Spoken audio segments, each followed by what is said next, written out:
Welcome back. You're still watching Eye on County, and this week we are in Nyamira County at a place called Magwagwa constituency.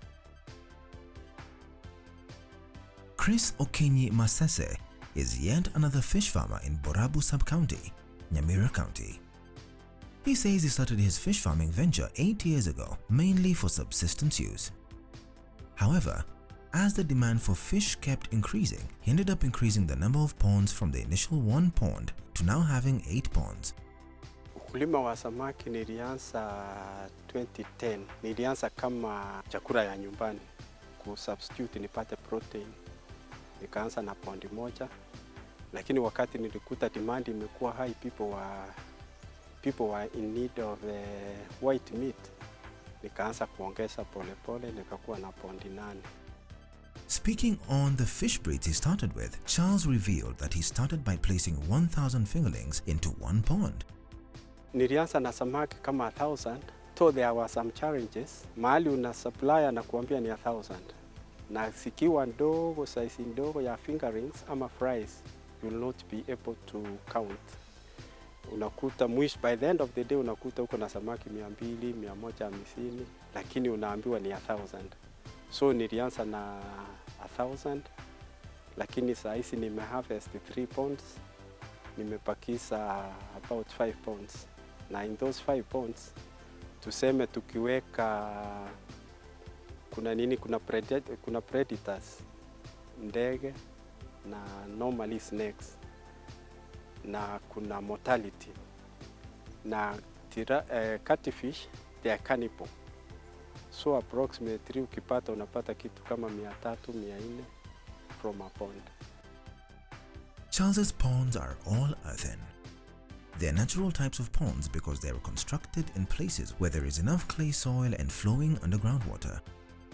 Earthen ponds usually have a depth of 1.5 meters with water reaching about 1.2 meters.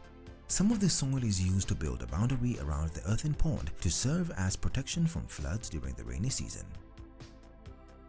Niko na springs. Sasa the source is the spring. Kubadilisha sibadilishi sana kwa ajili maji na dissolve. Inakuja na kudissolve, inakuja na kudissolve. So sikui na need ya kubadilisha sana. Kitu nafanya ni inlets tu. These are just the few fish farmers we managed to interact with. One common factor they attribute about fish farming is the fact that pisciculture is the most simple type of farming that farmers need to venture in.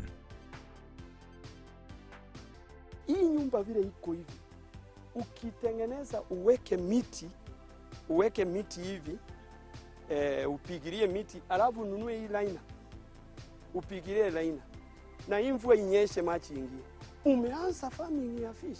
Just as simple as that. Hata hii drum kubwa, ukiweka hivi, uweke maji ndani, uweke fingerlings ndani, ulishe, umeanza fish farming. And it's so simple. And the technology si ni rahisi, unakuja asubuhi tu unarusha hivi, na mchana unarusha chakula, na jioni na mingine yote unaachia Mungu. So watu wanaweza fanya fish farming sima, watu wanaweza anza fish farming wote anywhere, from the back of your house, so long as you tap water. Ndio nimesema hata drum peke yake unaweza anza fish farming. Hata hii greenhouse uko ndani, ukiweka unaweza anza fingerlings, develop ama fish farming from the greenhouse. Just like any animal farming venture, Copen revealed he first started by researching on the types of feeds he would be feeding his fish before actually constructing a fish pond to house his fish. Kuanzisha mradi kama huu wa samaki, inatakiwa kwanza, kitu ya muhimu kabisa ni dump liner. Ndio iko very costly. Uitafute kwanza, uiweke, alafu utafute expert akupimie vile utalima. Baada ya hapo, kitu ngumu tena zaidi ni maji. Hii samaki inatakiwa, kama wewe unataka kuwa mfugaji wa samaki, inatakiwa uhakikisha ya kwamba maji yako tayari na wewe ama karibu na wewe. Alafu ukishapata hiyo dump liner, na uchimbe shimo. Sasa uweke maji, ukishaweka maji sasa ulete fingerlings yako uweke ndani. Alafu tena ni chakula. Chakula ya samaki iko karibu mara 3. Unaanza na ile chakula ya fingerlings inaitwa starter, ndio unaanza naye. Tuko na staff. Our staff wa advise farmers wafanye ukulima biashara.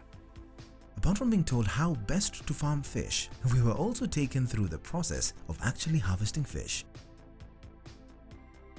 Harvest ya leo nimeona ni mzuri, hata mimi nilikuwa sijaiona kwa sababu hii ni mara ya kwanza na mimi nilikuwa nasifuga tu. Problem ni market.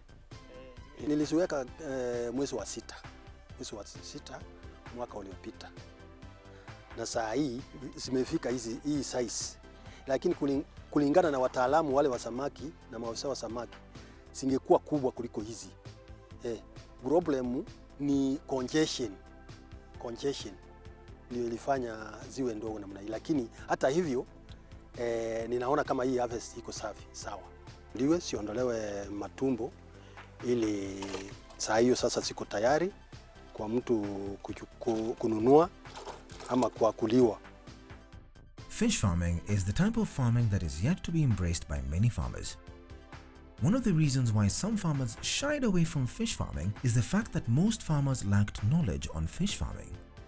Fish are very vulnerable types of animals and are easily affected by stress. Once stressed, the fish automatically die.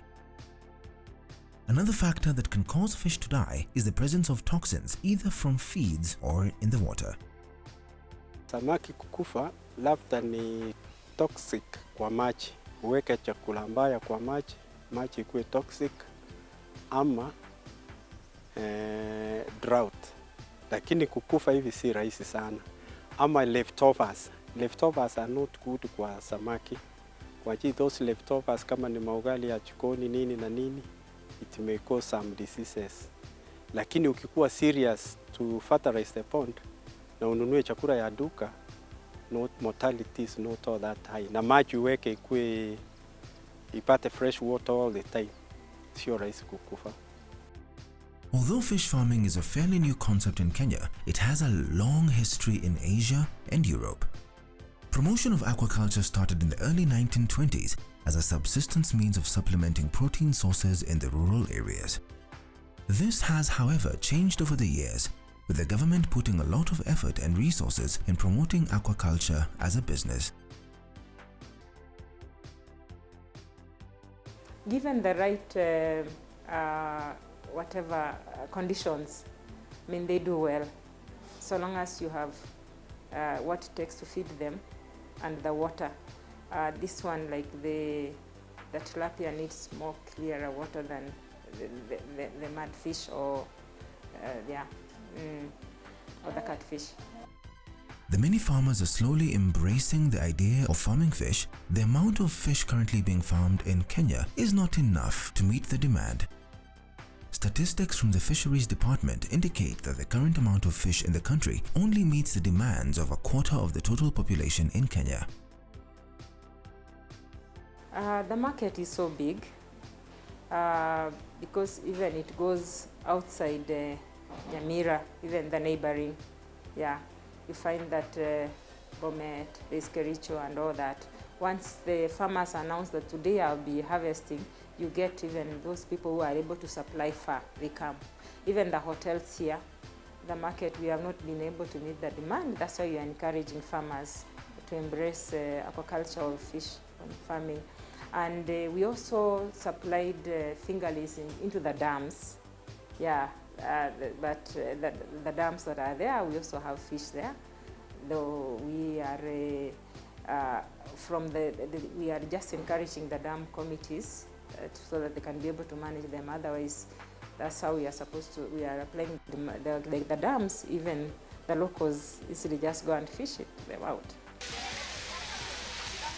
Lack of enough fish to meet the demand has also led to the increased importation of fish from countries such as China, which has in turn led to the dropping in prices of some of the fish locally reared in Kenya.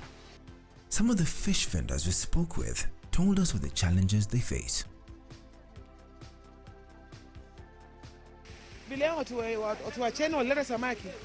So hizi mzuri tunauza hizi za nyumbani, customer wanafikiri ni hizo, na hizo ni cheaper, na hizo ni expensive. Kwa ajili zinatoka nyumbani wanatumia transport, waenda kufish. Na hizi ni bei kali kabisa, sisi kama za China. China mmoja ni cheap. Na hizo si atuuze hizo. So customers wanasema mbona nyinyi mnauza bei kali? Tunamwambia tunauza quality. Hata kama ni expensive bali ni kitu quality, mtu anakula na furahia. Samaki yetu, umejua quality ni guaranteed. Uko sure unakula samaki from Lake Victoria and it's always fresh. Sasa ndio ningependa kuambia watu wenye wananisikia sahi wakuje wakule samaki ya Migingo Island. The quality ni guaranteed na ni always fresh. Mimi kwa niaba yangu ningependa serikali tusaidie, ningependa wafunge samaki ya China. Jua sisi imetu affect sana kwa biashara. Mtu anafikiri unauza samaki mbaya na ni samaki mzuri. Anasema mimi siku hizi sitaki samaki. Imetoa watu wengi sana roho kwa samaki. Mtu akitokea lazima ni mzuri kweli, hata kama unampatia kitu mzuri ana doubt tu. Akona suspicion samaki sio mzuri. So ningeomba serikali itoe hiyo samaki ya China kwa ajili imetuharibia kazi kabisa, hata sisi wenye tunauza samaki mzuri. Almost all fish farmers we spoke with revealed that they started their fish farming venture for subsistence use, mainly to supplement the red meat with white meat.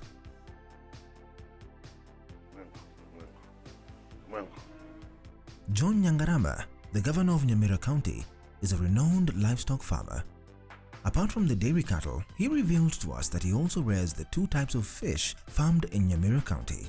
He says he mainly rears his fish for beauty as well as for subsistence use. They're called catfish. They are the ones I wanted henna fish, and my man for agriculture decided to bring a catfish. So I said, because we'll harvest them and then put others into the future, and we'll be able to change them. Elizabeth Mugusu is an extension officer at Magwagwa Ward, Nyamira County. She says many people shy away from venturing to fish farming because they think fish farming is too complicated to practice. Extension inafanyia wakulima. Vile mkulima anahitaji kufuga samaki, inampea advice kwa vile ataanza from the ground mpaka wakati atafuga samaki. Wakati unamwambia afuge samaki, anaona hiyo kazi ni ngumu, aweke maanane, aweke bidii ili afanye hiyo kazi ili apate kitu. Unajua lazima ufanye bidii ndio upate kitu. Lakini watu wengine kama wakulima wa Kisii sana hawapendi samaki kufuga, lakini kukula wanakulanga tena wanapenda. Wakati unawaambia vile watafuga, anaona ni kazi ngumu, lakini wakati kukula inakuanga rahisi. Kwa hivyo nawaambia wakulima wengi wapata advice kutoka maafisa extension officers ili wafuge samaki. Explaining on the correct procedure in farming fish, the Deputy County Director of Fisheries in Nyamira, Kennedy Kidera, says that a farmer should construct the modern kind of pond as well as ensure there's always enough water to sustain the fish from the fingerling stage all the way to maturity. We are trying to encourage farmers to use aquaculture technologies like the one we are seeing, one which is going to help them store water, like the pond liner. It is going to prevent the water from leaking. So water will remain in the pond for a longer period compared to that particular person whose pond does not have a pond liner. Yeah, so those are some of the technologies we encourage. We also encourage them to have other water harvesting technologies, especially tank. Like you can see in the farm, the farmer is embracing that too. Yes.